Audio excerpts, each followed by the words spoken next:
Hi, it's Joey Belladonna from Anthrax, and you are listening to Paulie Z on the Paulie Z Show.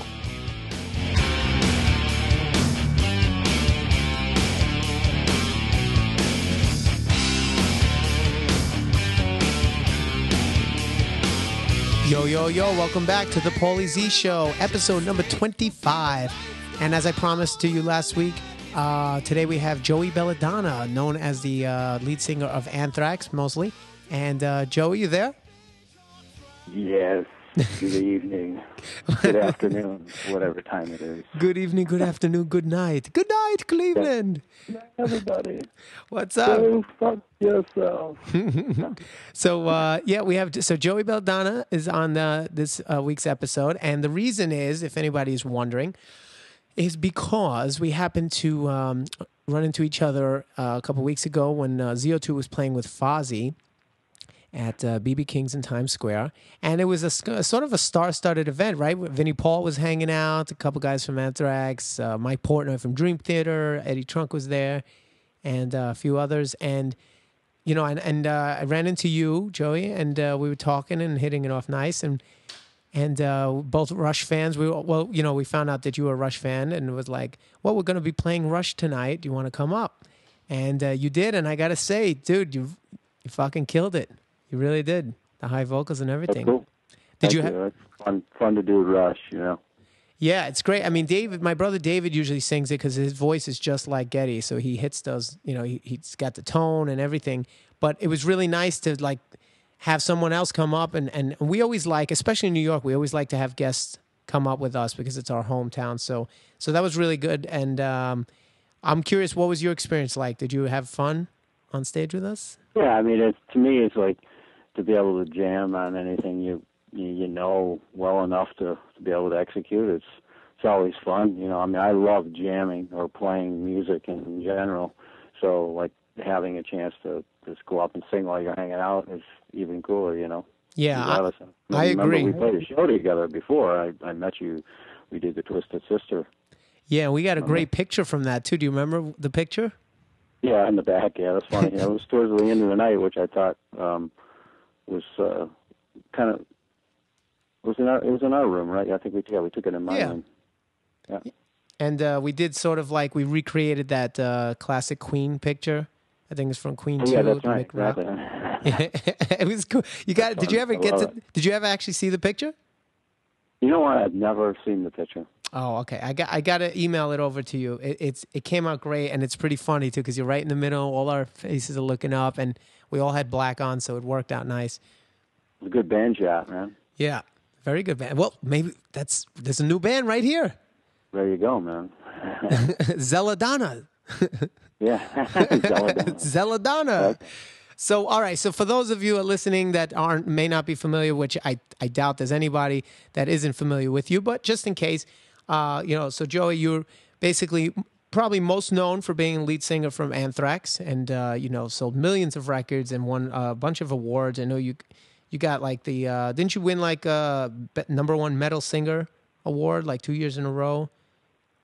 Yeah, I have a couple of different things, even, like in the hit parade, you get those top 20 things. Right. And just different stuff. And, even Anthrax itself was, we were one of the metal bands in New York, and, we did 3 Grammys and that's nominated crazy 3 times for that. And we had a bunch of stuff, we won the Metal Hammer Awards, Metal, and a lot of cool things over the years, that a lot of people don't even know of, Yeah, and I'm sure that's just in the States, and I can't even imagine like across the world. You guys probably racking it up. It might even be things I don't even know where we won. Yeah. So how big is your trophy shelf? That's what I want to know. Do you have like a room full of like plaques and trophies? I don't have any shelf. I got a pretty good spot for things. And I got one shelf, and then the rest of it's just things are scattered in different rooms and things like that, and you can hang some records, gold records or whatever on the wall and things, but I'm not too good at putting things up, God, I must have hundreds of posters and just photos and mags. I mean, I got a room, like stacks of mags or whatever. I collect everything I've ever been in or related to the band. Oh, so you like that? That's the way we are. We're super Yeah, you got fanboys it. of ourselves. Yeah, you got. I mean, it's just. I mean, at the same time, why would I throw it out? The only thing I started throwing out is like when I found out, I had too many magazines that may not have pertained to me. Then I started throwing them out. But, So anything you had that you weren't in, you're like, all right, garbage. yeah, well, I had to after a while because I mean it was starting. I mean, magazines can really be heavy and pile up big time. Well, why not just rip out the pages that you're on? Oh, I did. That I did too. I did rip. I didn't. If it had me in there, I definitely would rip out some of the pages for sure. See, you're a man cut from the same cloth as myself, basically, because that's the same way we are. We go around and we want to have every flyer or postcard or anything that has our picture or name or whatever. We're like super fanboys of ourselves. Rat Pack, I mean, it's just. And then if you look at, and then when it comes time to getting stuff for somebody, like, can we get something from you? Oh, let's see if we can dig something up. I don't know if we have anything yet. And it's like, gosh, it's funny. But yeah, I mean, I even like posters. I mean, where can you hang them all? I mean, some of them are like as big as people. Right. They're life size, like European stuff. I mean, it's some of the coolest posters. Like, where would I put them? I have a band room, but it doesn't call for putting posters up. What about like a poster rack? Like, when you go to those stores in the mall, the poster stores? That would be cool to have something like that. Like, you'd actually look at them. Because my little brother, I mean, he could go through photos all day long and just stare and go, wow, look at that. I wish I had that too, because it was fun. Just like he'd pull them out and go, wow, I haven't even seen those in a while, or a tour book or something like that. It's just something about the moment of looking at those photos, I have everything, like all my stuff are in bins, like those plastic Rubbermaid bins. And I just keep everything in there, and in the hopes that one day I'll have, the space to, I'll be able to get a nice house, have a space to put all that out. I actually have a killer Kiss collection too. When Sebastian Bach was on the show, we were comparing our collection, but he definitely has a, crazier collection than I do. But do you have anything other than your own stuff? Do you collect anything from any other bands? I have some random stuff, but nothing in particular about like a certain band and get like music. Yes, I mean I may have every record of that band or every record of that band and that kind of stuff, or more entailed bootleg or demos and that kind of thing. But I have a lot of things. I mean, it could be hockey, it could be football, like NFL football. People they'll send me football or done some stuff and things like that, and I keep that, or jerseys from a team, from a player. Or something that'll give me things like that. Are you a sports fan? Big sports fan? Yeah, a Vikings fan. I'm a big time Vikings fan, and I've actually done the national anthem there at the Dome for a game. That was awesome. That was like a wicked time for me to be able to be with the team, do the brunch in the morning, and then do the sound check at the game, and then and just be there, be on the field during the game. And it's like, wow. That's all. What have you done? Have you ever done the national anthem? Yeah, I did it at the National Football game. Oh, you did it with them?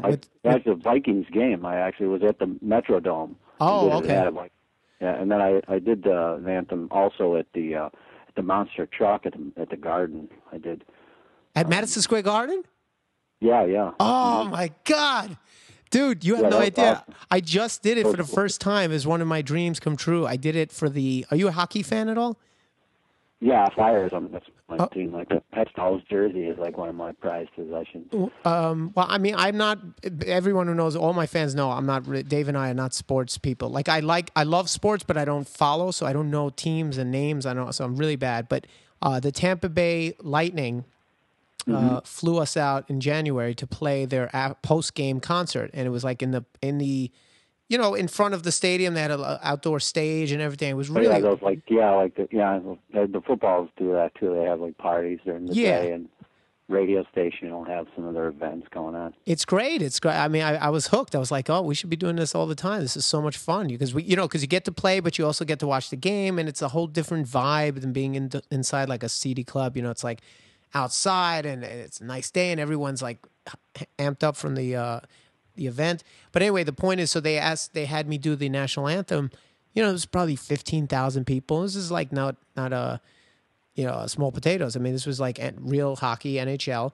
And I was well prepared for the song musically, but I have to tell you, and I want to ask you about your experience.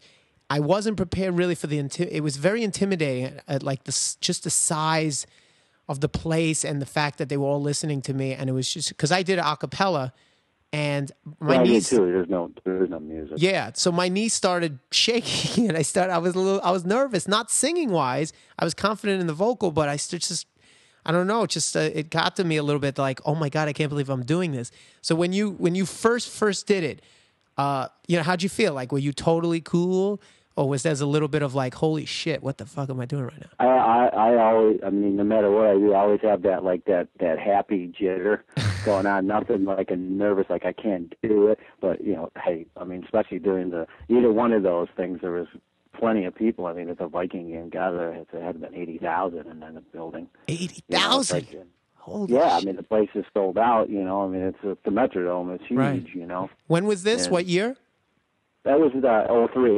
It was Okay. during Seattle. In fact, Jerry Rice was on Seattle. I mean, that was weird even having him on another team. Right. Which, he's been with San Francisco as one of the top receivers. I remember. Wait, hold on. That I know. That I remember. You know how I know Jerry Rice. Well, you know how I know Joe Montana and Jerry Rice?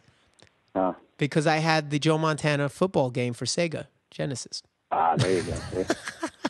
That's the extent of my sports knowledge. If you were on my Sega Genesis video game, then I knew who you were. Because I always threw, when I was playing, I always threw to Rice. Montana to Rice. But that's it. I don't know anybody else. But yeah, it's fun to do that. I mean, it's a hard song, but sometimes just one of those things. You're on your own, and it's just cool as hell to be able to be a part of.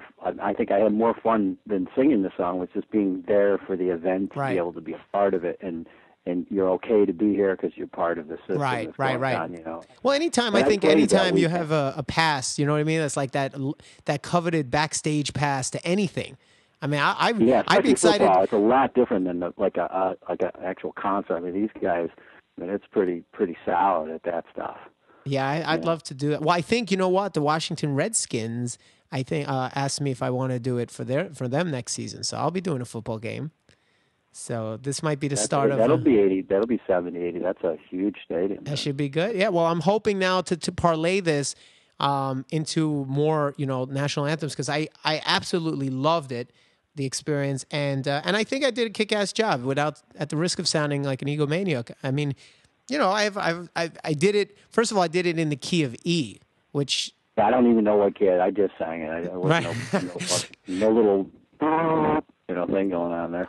I mean, I'd be curious. Is it on YouTube? Like if I search for it? I have a video of it from the jumbotron, and the national anthem at the Garden. I doubt it. There's anything there. That was with Baba Booey. It was me, Baba Booey, and 4 Penhouse chicks were in a limo. It was a whole parade. They all start the bikes up and the trikes and the big trucks, and they all go in, and the fumes underneath was wicked. So we come in and we pull over, and I get out of the car and we start singing in the dirt out there. And I have that on video, but it was cool too. It was awesome. Yeah, Baba Booey was on Z-Rock also in season 2. He was on I think it was the last episode or the second to last episode, and he basically breaks out. John Popper breaks him out of prison, and okay. Yeah, it was kind of weird. Have you seen any Z-Rock episodes? Yeah, I've seen a couple. Yeah, I've actually caught a couple. And I think you guys were at a house doing some kind of party. You had a party, like a kids' party. And then there was another one about you just getting together and putting a band. Putting what you needed to do with the band and stuff. Now, would you say? Are you done with that show? Well, it's not done at all. Definitely not. But we're not moving forward with IFC. That's definitely, that relationship is done. So now we're shopping it to bigger networks and hoping that, because IFC, I tell this to everybody. I love the people there, and I think the network is great. But a show like this really makes more sense on a VH1 or on a even a Fuse or MTV. I mean, it's a music-based show. And but the only thing that we would lose, really, band kind of thing. Did you gauge it towards like making the band kind of thing, or was it the day in the life of you guys? Yeah, more of like, I mean, it was kind of like supposed to be patterned after Curb Your Enthusiasm. I always have trouble with that because pretty much like it's like an exaggerated version of the truth. So it wasn't like any of the Making of the Bands and all those reality shows. When we pitched it, we actually pitched it to, I think VH1 was very interested at first, but they wanted it to be reality. And that's why we went with IFC, because IFC got it. They were like, no, we get it. It's supposed to be a scripted, improv version of reality, but it's not reality TV. And that's what we wanted. We wanted it more Spinal Tap, more Curb, where it was a comedy and not so much like all these other shows where it's just like, Jersey Shore or whatever it is, where it's strict reality. The reality can get really, you got to do some crazy stuff to make it like worth watching. Yeah, and not only that, but first of all, it would be very tough to tell our story in reality, because how are you going to get real moms? Well, there's no way we're going to get actual moms from the parties or to actually do the things we wanted to do, because we're kind of telling the story of what we've done. So you got to, you're not going to get an actual mom and dad to have us at their kids' party, and then we're going to fool around with the mom. I mean, it's just not going to really happen that way. So we had to make it more fictionalized. But I'm hoping now that we've done 2 seasons and it was successful, I'm hoping now we can bring it back to those guys and be like, okay, look, see, it worked. So let's, would you be willing to do it our way? So we'll see what happens. I have no doubt in my mind that it will come back in one way or another. But it's like anything. I love the Curb. I like the idea that Curb Your Enthusiasm was a great show. I love that show. I mean, because the thing is, you never knew. It was the lines were blurred between reality and fiction. It's like you never really knew what was like. You knew it was a comedy, but it was like so real and so like, he's playing himself and Ted Danson's playing himself. So you always had that awkward. It was great acting, the acting was convincing itself. Yeah. Well, that's the one thing they had that we didn't have, is great acting. Unfortunately, me, Dave, and Joe, the 3 of us were pathetic. No, although people said we did a good job. So, but you gotta start somewhere with anything. Well, Joey, what? Give me an honest opinion now. Don't feel pressured because you're on my radio show and I can hang up at any moment. But just tell me, how on a scale of 1 to 10, and you're only allowed to use 9 or 10. How good was I as an actor?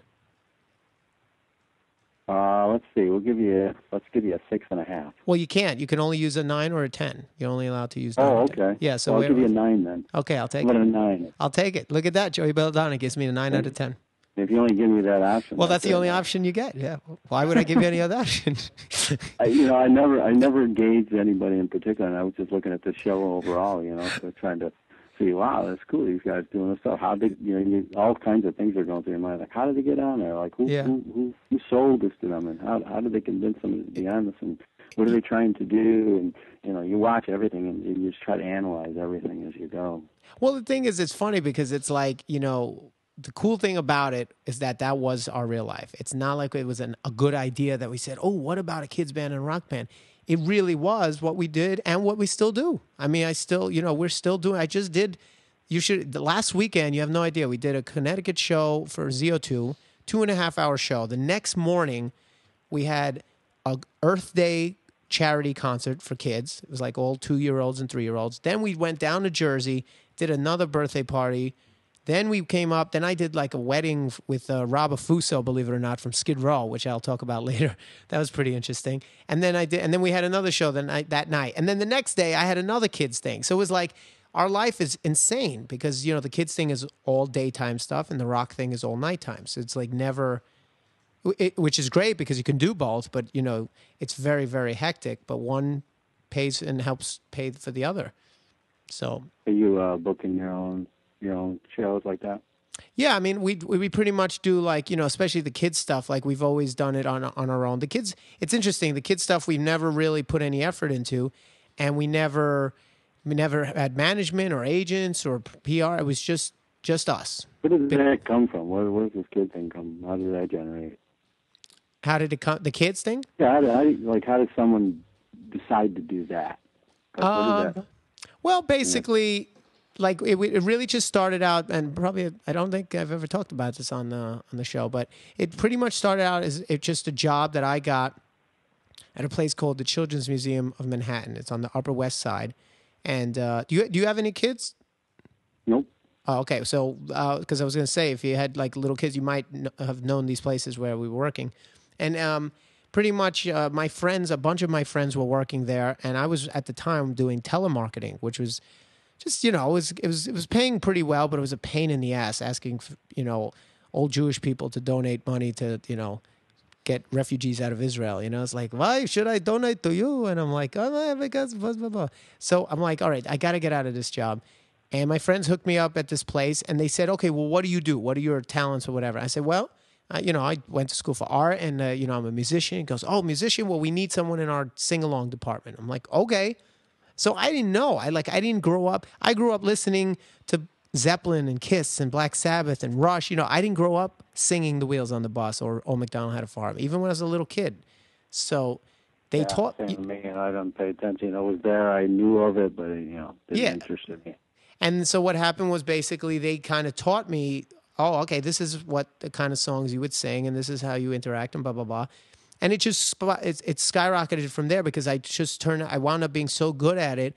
And, my father was a teacher when he was younger, before I was born. And, he was always good with kids. And it just, I guess trickled down. So it was like such a natural thing. And then I got my brother into it. Then later on, I got Joey into it. And it spiraled into this thing where we became just like the premier kids entertainers, and where we were doing like parties for Robert De Niro and Michael J. Fox and all these celebrities and getting paid a fortune. I mean, it was ridiculous. And all that money we used to support ZO2. And that's how we, and then eventually we got the TV show. So, it's cool. It really doesn't matter as long as you're having fun doing what you're doing. And I mean, I don't think there's like a point where if you're a musician, you're not allowed to do this or allowed to do that. Same with heavy music. If you're into heavy music, is it bad to do different kind of style or, all that kind of stuff? It's just like, or is it okay to be in a cover band and you're in a big band or right? Well, that's what we deal with. Well, what about, I'm curious about, and it's interesting you mentioned that, because I actually was, when I was talking to, I think it was Frankie Bello at BB King's when I went to see Portnoy play there like a few months ago. And we would talk about it. He said, oh, my kids love the kids CD, and, I love the show. And I just asked him point blank, I said, look, I'm just curious. Do you feel like, because, you're a respected musician in a heavy genre, do you feel like it makes us any less cool, or does it take away from us being actual, legitimate rock musicians? He goes, no way. He goes, fuck that bullshit. That's all, that doesn't exist anymore. It's like some people don't feel that way, and same with like, if you like a certain band, say it's a lighter band, and right. You're into a heavier band, and that band, I don't hate them. I don't like them. You don't even know if they're good people. Right. I mean, it's just weird. There's a certain thing about what people like and how they judge.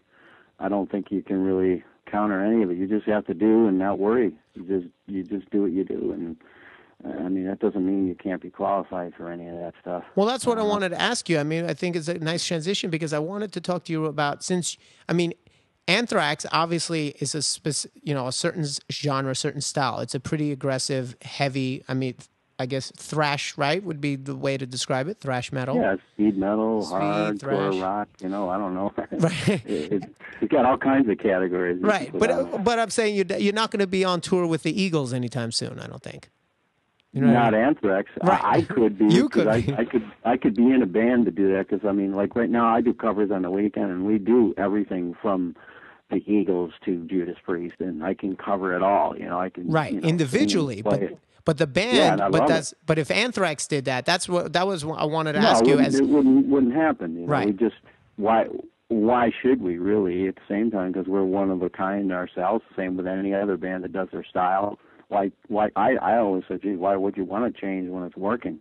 No, I didn't mean change, but I'm asking, when you were in Anthrax, like, did you ever feel like there was like as a musician, like you wanted, because obviously what you're telling me is you have other sides of you. Did you ever feel, or any of the guys ever feel like, if we did anything, if you did anything that was a little lighter or more melodic, that you would get chastised because you're sort of flying the flag for thrash metal? You know what I'm saying? Like that pressure. Yeah, I mean, we didn't go far away from what we were doing, so we didn't really run into that. I mean, again, if you had a Slayer fan, might have thought Anthrax was light. Right. I mean, you get that kind of stuff. Like even now, there's some newer music that could be considered even heavier if you want, but that doesn't mean that Anthrax couldn't be as heavy as that. It's a weird thing where people categorize like what's heavier and not heavy enough. Yeah.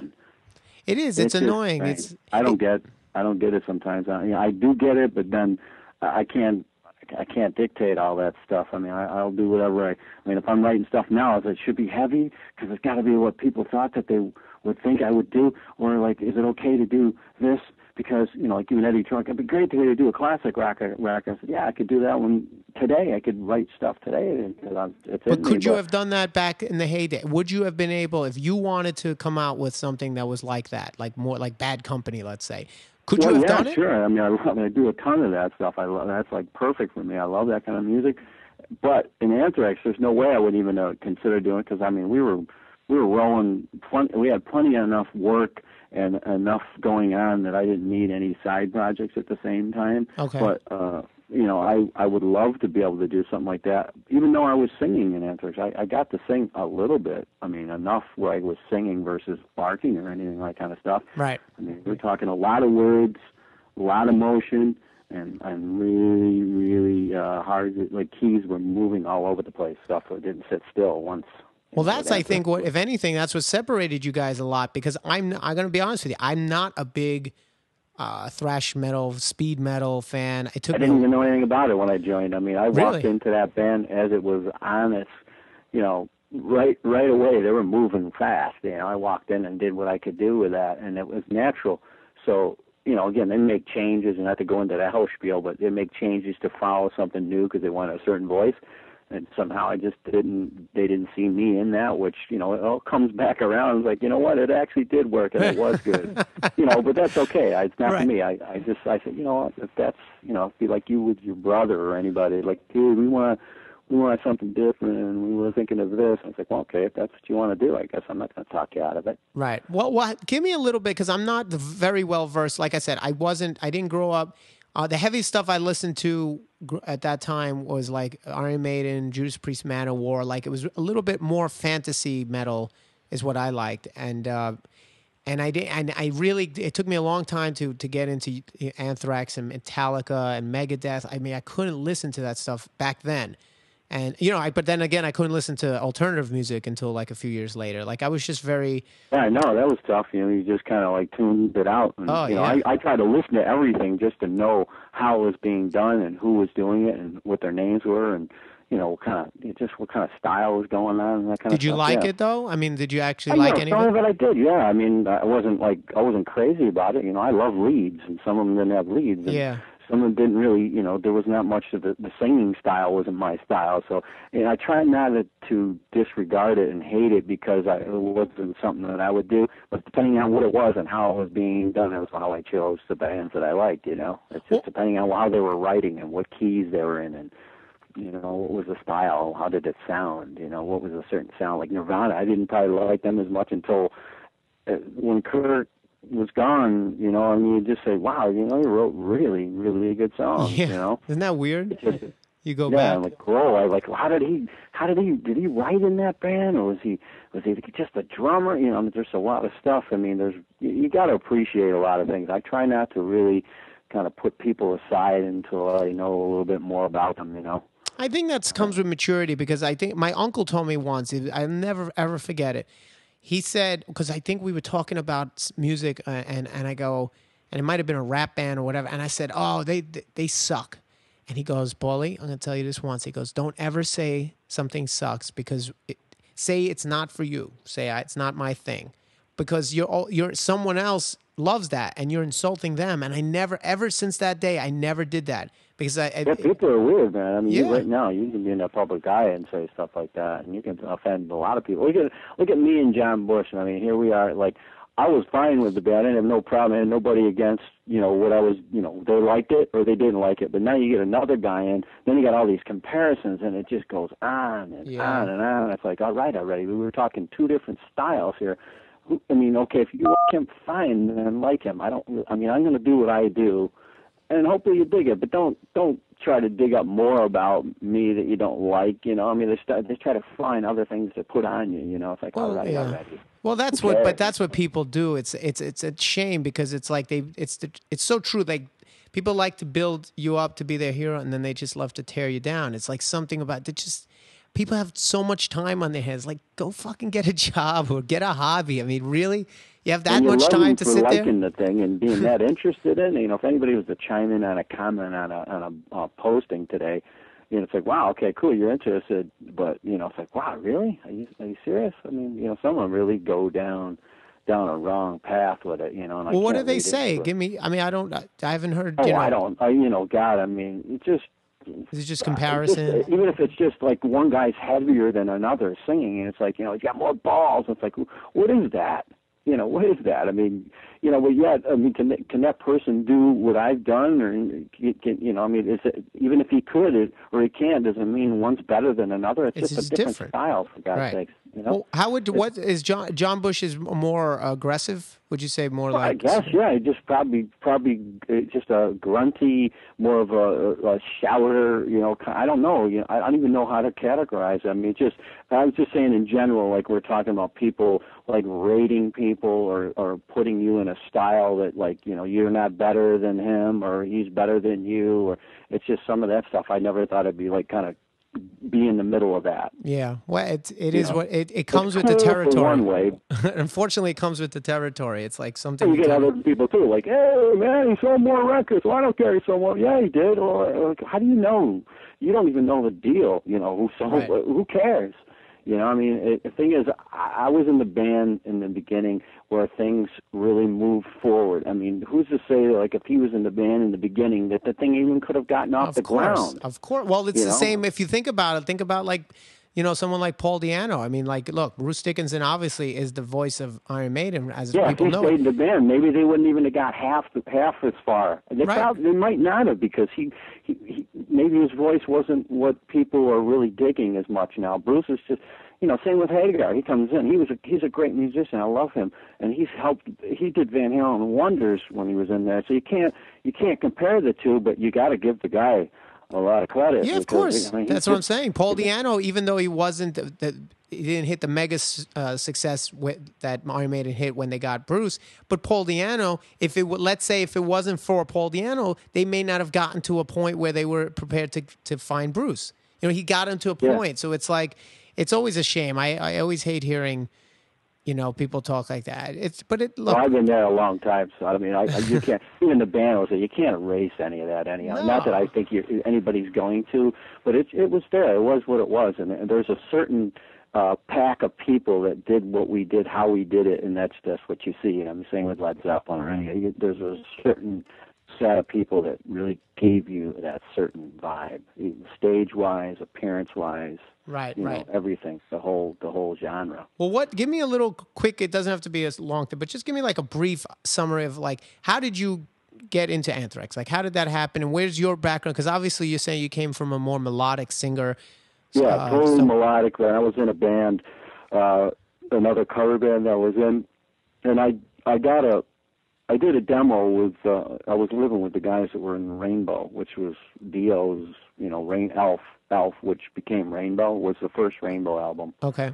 And I was living with those guys, and we did a demo, which I didn't even know we were going to do the demo with, you know, the guitar players. Let's go down to the studio down there. Let's record that little thing we did the other day. And I said, yeah, sure, let's go down. I don't even know if it was quite really ready at the time to be demoing, you know, why not? But it wasn't like the coolest thing we were writing, or they had. And so to make a long story short, Anthrax was in it to go looking for a studio, and supposedly, you know, at least they tell me this, and this is where I think it happened anyhow. They heard a demo of that. They heard that demo, and said, well, who's that? And then I guess the ball started rolling, and they got a hold of me and asked me if I'd like to check them out. And they had another singer, or? Yeah, I think right? they definitely had somebody, but he was no longer there at the time because they had just departed ways with him. And I just walked in. They hadn't heard anything but that one demo, which really probably didn't even give me any justice at all. But if they dug it, that's cool. And I just walked in and asked me, geez, man, you sound great. You'd be willing to join the band? I'm like, yeah, you guys sound great. I mean, it's something different. I mean, the music is something way different than I thought I'd be joining. I mean, I was kind of like, wow, you know. I mean, they definitely had their shit together, and it was a good, solid band, but it's something I hadn't heard before. Right. And it just came together real cool. I mean, I don't know, that's just how things go. I mean, people might say, you got lucky. Well, you didn't get lucky about anything. You have to, they had to like you, and you had to do of course what they did, and you had to be good enough. So well, we get people all the time that tell us, like, like when we did, I don't know if you know, but we did our very first tour when our first album came out. We did the Kiss Poison tour in 2004, and we were unsigned, and we did 40 dates with them, and it was like a big deal. Hit Parade did a whole piece on it, and everyone was like, "Oh, you guys are so lucky," and I'm like, yeah, so there is a little bit of luck, but really, it's not luck. It's like, we happen to shell out the money to make a record instead of a demo. They happen to like it. You know what I'm saying? So it's like you said, it's not really luck. It's luck. You make your luck by preparing yourself, like being prepared and creating opportunities. Luck just doesn't happen. The opportunity. Yeah, you have to just keep that motive going. So, and what did you think when you joined them? Were they already like doing the sort of, like the kind of rap? Did they have that like rap influence? No, it was more. The first record I did with them was definitely more metal. It was hard metal. So how did you guys get into the what pushed you into that? I have no idea. I just think those guys living in the city and growing up with Beastie Boys and Public Enemy and all that stuff, and just people taking a liking to it. It's just one of those things, and one thing beats to another, and I mean, hell, that's all I can think of. It's just like anything else. It's like, why you guys go down that road? I don't know, because I dig it and I wanted to do it. And were you cool? We did a Joe Jackson song, Got Time, became big. But were you cool with it? It was the original. Were you cool with it, or was it like, oh, really, guys? Like, what the fuck? I can't say that I would be like, I was going to be the main rapper, but I rode with it. I didn't put up a fuss, that's for sure. I mean, I was welcome to try and be a part of it. I might not have participated in every second of it, okay. But I was definitely down with it all. I mean, it definitely isn't my forte. I wouldn't say that. I wouldn't want to be, dude, I was the dude that was the rapper that did it all. Right. I definitely, it was something that we did was real cool. I think we were one of the first few to really have that metal rap with the guitar, and I mean, I got to say, when we do it live, people go wacky over it. It's cool. It's definitely got some fun to it. There's a cool side to it. Well, when you look back, when you're looking back, I can imagine you can only look back with pride to say, like, hey, we're going to be remembered for doing something, for starting something. And I got to play little drums. We had like so many laughs doing it. Not that we were making fun of it. We just had a lot of fun. And then even Public Enemy, rolling out with those guys every night and laugh. Flav made me laugh every day. I know if you've ever seen the show, that's him, man. Yeah, I can imagine. Every day, whether it be at the catering or meeting them, talking to them down the hall, or like we do when we're all hanging out. It's just so funny, man. We just crack up the things that were said. And well, you said a magic word there. You said catering, which is going to lead us into our food conversation. Yeah, you like that segue? But actually, before we talk about food, I want you to just real quick, so we don't run out of time, because it's important that I want everyone to know what you're up to now, because I know you were not with Anthrax, and you kind of were back in, and it was like in and out. So tell everyone, I got a couple songs that you sent me, and I have to say I was rocking to them in the van. And again, the reason that I like the stuff because it's not my cup of tea, the heavier stuff, but it's because anything with melody. And when you sing, what I like is you sing. I'm not into screaming and grunting, but you sing. And there's melody. I can sing along. So definitely got to sing, Yeah, and I was listening to the song Hard Life, which is the one you sent me, which I believe that's available for people to check out on your website, right, on MySpace and stuff. Yeah, iTunes, my website, but mainly all the internet sites. It's all available there on there now. I got all my stuff up there. All right, well, tell me and tell everybody, because I have right now. I'm up to about a million 1.2 listeners.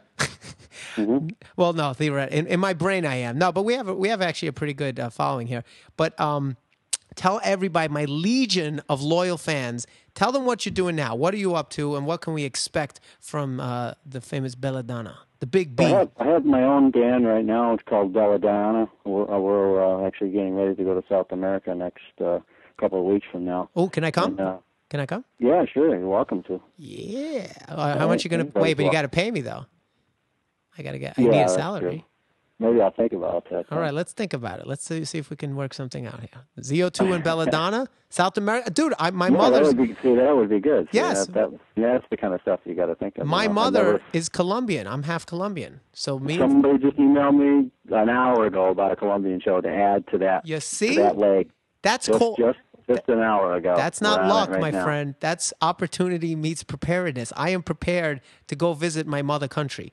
All right, my mom is born and raised in Barranquilla. All right, if the people kind of thing like that, you guys should be able to just get added right on to that show. That's it, like with no problems, That's it. Well, we'll talk a little bit later. We'll figure it out how we can make that work because I think when South America finds out that we're coming down there, the Z Brothers, representing Colombia, forget about it. It'll be mobs. We'll have to have the policia and the federales. They're gonna have to come and they're gonna have to protect the stage because they're gonna go crazy.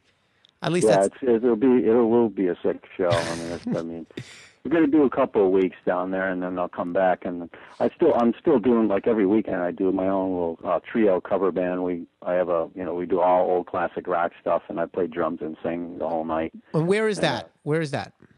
That's upstate New York. I pretty much cover the area within, I've gone to Rhode Island with it. I've taken it to Mass, but mainly we stay within a 2-hour radius, like between Buffalo and, Alex Bay and all over Syracuse and throughout the area. I book, 2-3 times a week. Really? All right. I'll talk to you about that too, because we're actually we're heading up that way in June. Are you coming? Well, we're going to play in Rochester, I think June 5th we're doing, because Z-Rock Season 2 comes out on DVD on June 8th. So what we were trying to do is play as much as we can to, support the release. We're in Rochester. It's called, I think, Montage Music Hall. Do you know that place? Yeah, I'm playing the Montage in September. Oh, well, there you go. I played there with Belladonna a couple of times already. Now, wait, hold on. Belladonna is not the cover band. Play there too. But the Belladonna is not the cover band. That's your, No, Belladonna is, we do all the originals, which you were just talking about, and then we do a bunch of Anthrax, a ton of Anthrax. I mean, we could do a whole night of Anthrax. And what's the name of the original band, the cover band? I'm sorry. The cover band's called Chief Bigway. Okay, so that's two separate things, so people don't get confused. Separate things, yeah. So, when do you play? I'm actually looking for something the day before Rochester, either in Syracuse or Birmingham, Binghamton or something. Yeah, maybe I said Birmingham, not Birmingham, Binghamton. Yeah, so Birmingham, England, you talking about? Yeah, no, that's a cool area. I mean, there's plenty of places to play, man. There's a lot of. Well, we'll talk. You give me some recommendations. But okay. So now at least I wanted to make sure everyone knew about that. So there's Belladonna, and you guys are going to be touring, and you have songs on your websites. And check out. I like Hard Life. You guys should check that out. Too. I'm working on it right now. We're cutting all the basics now for the new album. Well, listen. So now I wanted to get back to the catering.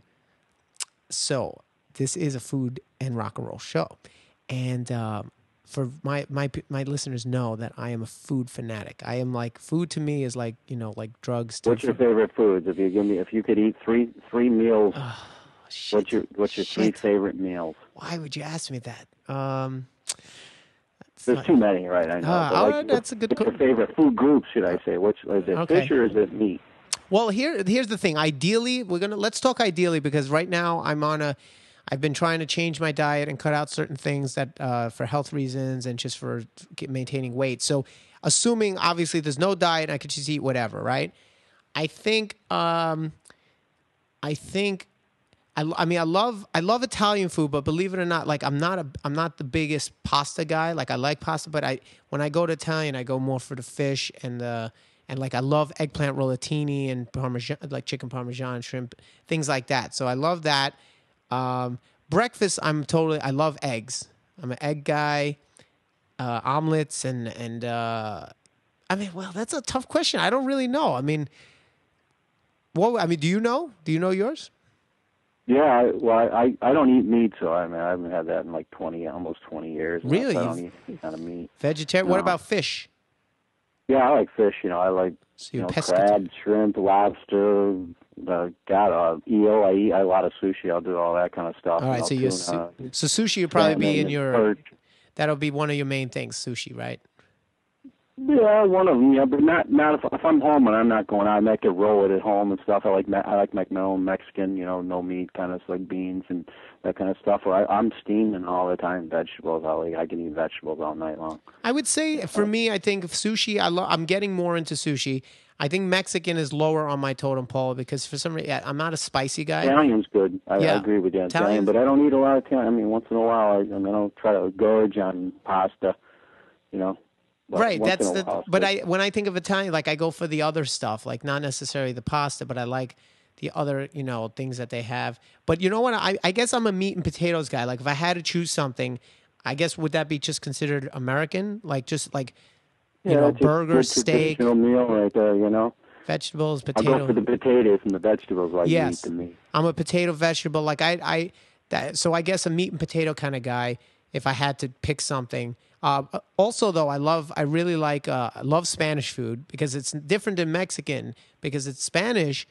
It's not spicy. Like for the most part, most of the Spanish food I have, like when they have like the roasted chicken or the arroz con pollo or things like that. To me, I love that stuff, and I like Indian food and Indian, I do dig. Yeah, yeah. Indian's good. Tandoori. Indian's Oh, really see, but you can't have tandoori, right? Because you don't eat chicken. good. Tikka. What's that? Shrimp tikka, or, Oh, that kind of stuff. tikka, yeah, You can tikka. have the sauce, but with a fish. Right, tikka, yeah. You know. But do they do tandoori shrimp or? Sure, they could do all that stuff. Okay. They can make. I You love put the tandoori. fish in there, and they give you the sauces depending on what you want. Oh, I love I tandoori. like. You know what else is really good? Thai. Yes, Thai is Not good real too. familiar with a lot of Thai, but I do. When I've ate Thai, it's really good. What about? Do you like Mediterranean, like hummus, things like that? Don't know much about it. I'd have Oh. to say I don't venture into a lot of it. I'm sure it's good. I just have to look at some menus and try a few things first.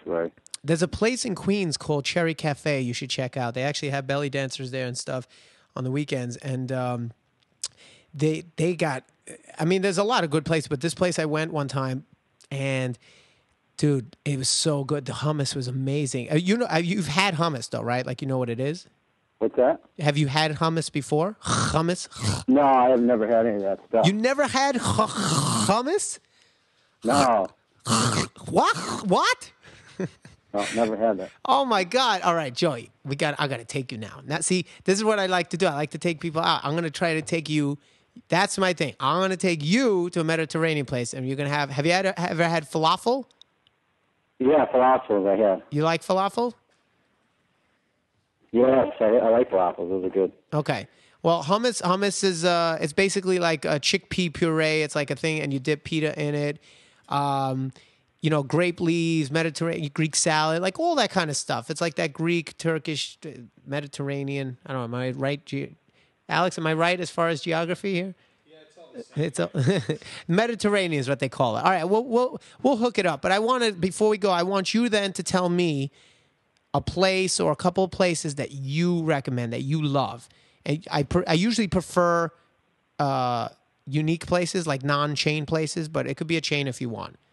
But what's a place you like? Maybe a really good Indian place or a sushi place, whatever. A chain?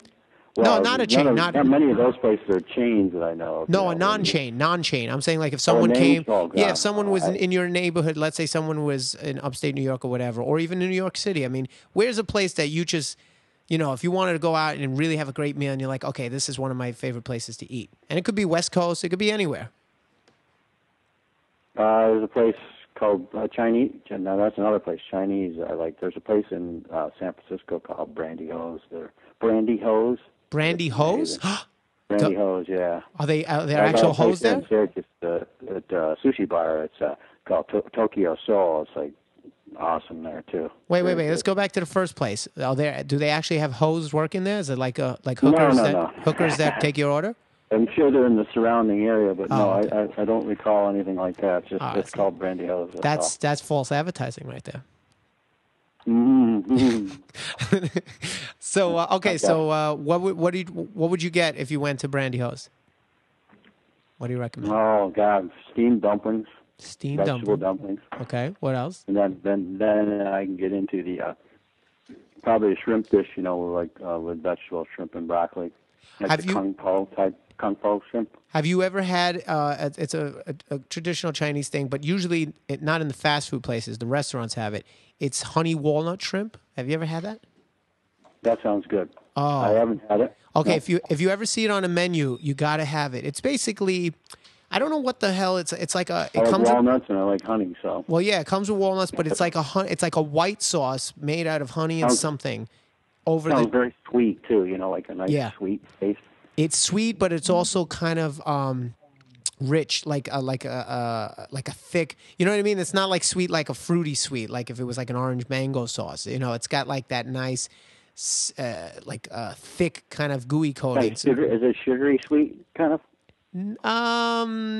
Not so sugary sweet. That's what I'm trying to figure out. It's got obviously the honey flavors there, but I don't know what the hell is in the white sauce. Not like stupid hot, but a decent hot. Well, this is definitely not hot.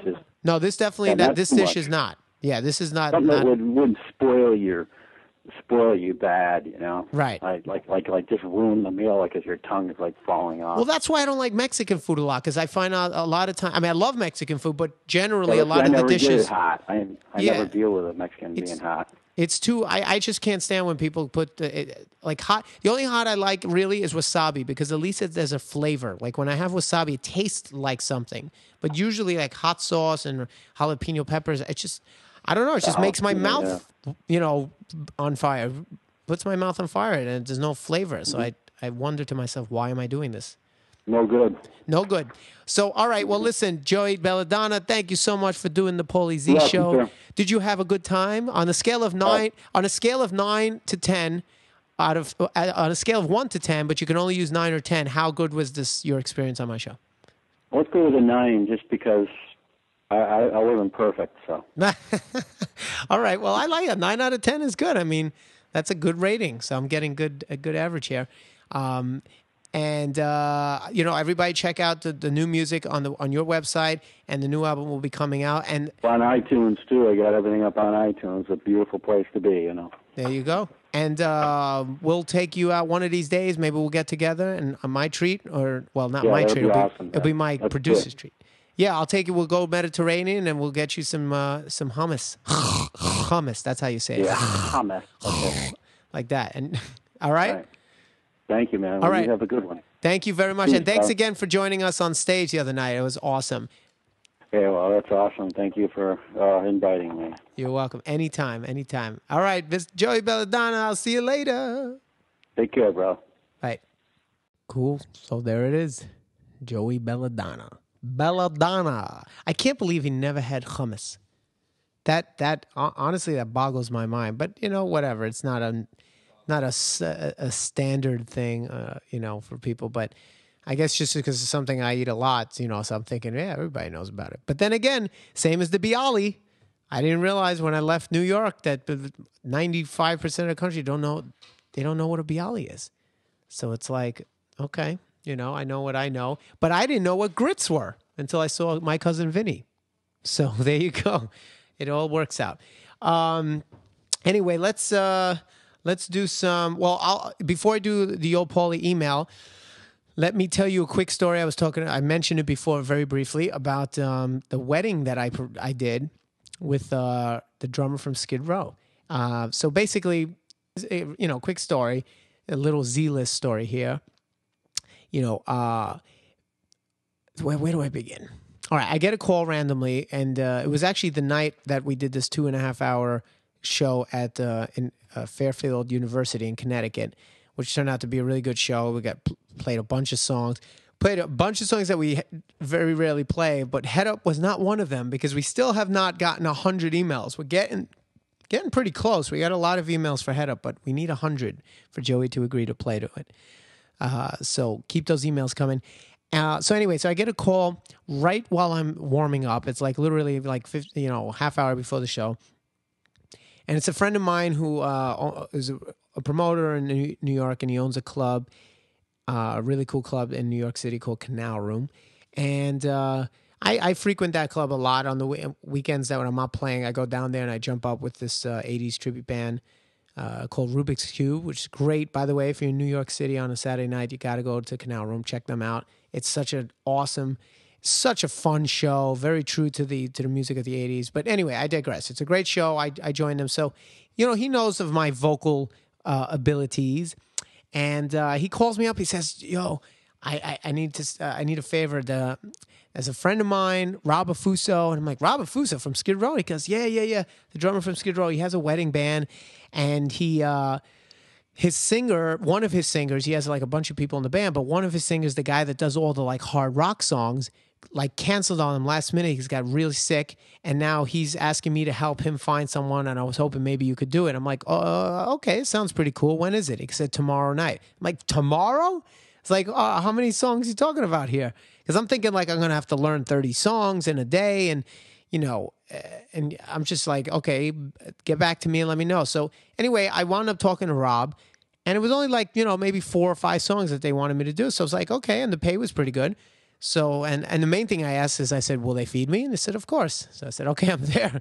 So I wound up going to this thing, and it was like in New York City, like in Manhattan, in Midtown, and it was really like chic, and you can tell it was like these are people with money. And I get there, and he had like this whole big 11-piece band, and they were doing all the regular standard wedding songs. And I'm in my suit, by the way. So I have my Varvatos suit that I spent a fortune on. Just sitting, waiting, and then they serve me dinner before I go on. And by the way, the dinner was awesome. Lamb chops, unbelievable. And I broke my diet a little bit because they had potatoes with like cheese. It was like potatoes au gratin, so it had cheese on it. But like that's the only choice I had at the time, and it was like I was starving, so I was like, you know what, I'll just fucking eat it. So I did cheat a little bit that night. Anyway, the main point of the story is they didn't know what to expect. I didn't know what to really expect either. I was like, this was a hoity-toity crowd, but he said that the bride was really into like 80s metal or 80s like rock, not metal. And I was like, okay, look, I'll do what I do. Anyway, I'm off to the side. They're like, okay, you're coming up next. I come up and I start doing the song, and I think the first song I sang was 18 in Life, and I'm singing 18 in Life with Rob Afuso behind me, and it was like surreal. And again, I don't want to sound like an egomaniac, but I fucking killed it. I mean, I sang it. It's not an easy song to sing, and I sang it with some balls, and I did what I do. I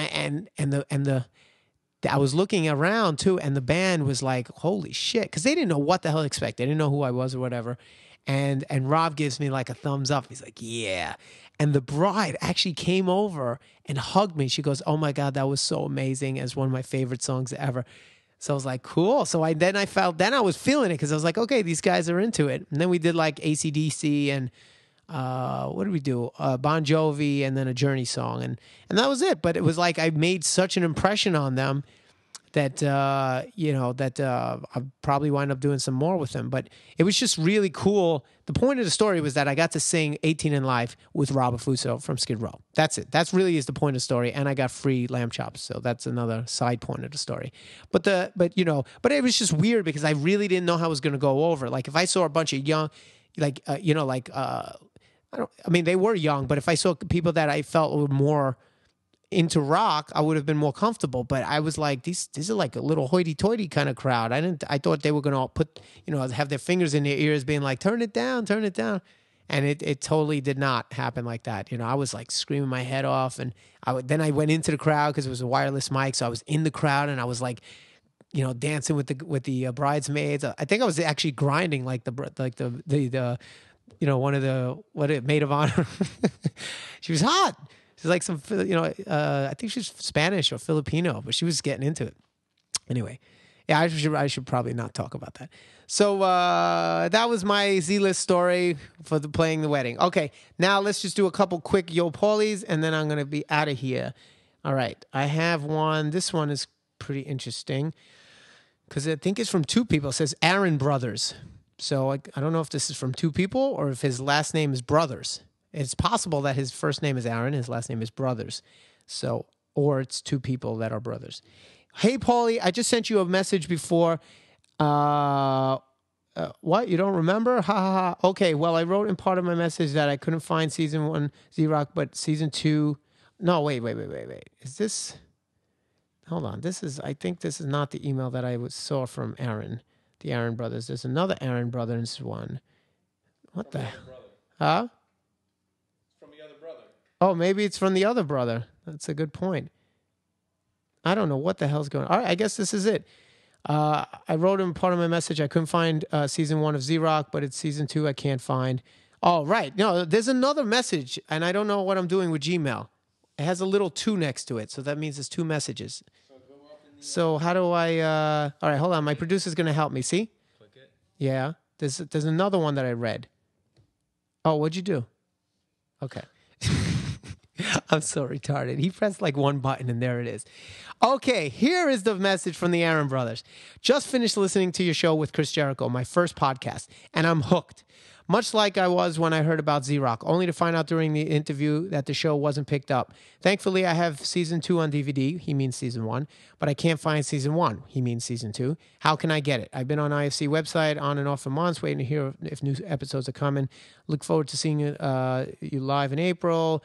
ZO2 is a breath of fresh air. As a musician, it's nice to hear something real. Keep up the great work. Well, thank you, Aaron, or the Aaron brothers. Season 2, as I said before, will be out on DVD June 8th. So, and we are in the process of setting up pre-orders on our website, merchdirect.com/ZO2. So, I'll keep you informed about that. That should be up shortly. That might even be up by the time this is airing live. So we'll see. Anyway, so there's the answer to that question. And let me do one more real quick because I spent so much time trying to figure out that one that I wasted time here. All right, this is from Teresa. Yo, President Paulie, what is up? I like that. I like the sound of like that because there's the 2 P's. That's like alliteration, right? President Paulie. See, like if like Joey would be Justice Joey. See, Joey's not going to be president. Or Joker Joey, yeah. And David would be Delegate David. So David's a delegate. David's a delegate, and Joey's a justice of the peace, and I'm the president. Presidente. I wanted to tell you finally, I finally got to see you guys play live 3 times in 3 weeks. J&R Music Store, the Levy, and BB King's. Wow, look at that. All shows were awesome, and you guys have so much energy. I love it. I have to say, the Levy 2.5 hours of ZO2 is just awesome. I think everyone would agree that to maybe another 2 hours. Yeah, everyone except our fingers and my voice. Although, no, I honestly speaking, I could have went another 2 hours. It's like once you get past, like, I call it the honeymoon stage of a set, is like the first 30 minutes. Once you get past that, you're golden. Like, I literally... I understand how Bruce Springsteen can go for 3 hours or Zeppelin can go because you get into a groove and you can just go. As long as everything's okay. As obviously, if your voice is not hurting or you're not in pain or there's the technicals problems. If you're in a zone, you just keep going. I would have loved to go another 2 hours. So I actually have a question. Do you think that maybe you can squeeze in "Get Up Now" on the Rock Cruise? May 22nd. That song has a lot of meaning for me because being laid off of work for almost 2 years, it gets me motivated. I understand if you can't, but I just thought I would ask. So thank you. And P.S., you got my vote for president. Look at that. So I don't know. Maybe I'll talk to the guys and maybe we'll do Get Up Now. It depends on the set. Hopefully we have a long set. If we do, we can do it. And Get Up Now that's what the song was meant to be. I was actually written about a couple of people I know that I just really want to just choke them and be like, stop fucking complaining and just get off your ass and make things happen. You know what I'm saying? So it's supposed to be a motivating song. So I'm glad that it's actually doing its job. And I'm sorry to hear that you're laid off. And I know a lot of people are hurting right now. And that's the great thing about art and music, it's supposed to motivate you and influence you. And, I'm honored that it's working. So anyway, all right. So that's enough for today. I got tons more emails, but I can't get to them all right now. So keep emailing me, yopaulie@thepauliezshow.com. That's the email. The website is thepauliezshow.com. And you can also find the podcast on iTunes, where you could subscribe for free. It doesn't cost you anything. Just subscribe and listen to me while you're driving or whatever. And The other websites are zo2.com, myspace.com/zo2, facebook.com/zo2band, and the Twitter. My Twitter is twitter.com/zo2paulie. That's my personal Twitter account. And I think that's it. I got all the plugs, and I want to thank Joey for being on the show. And I'll see you guys next week. Later!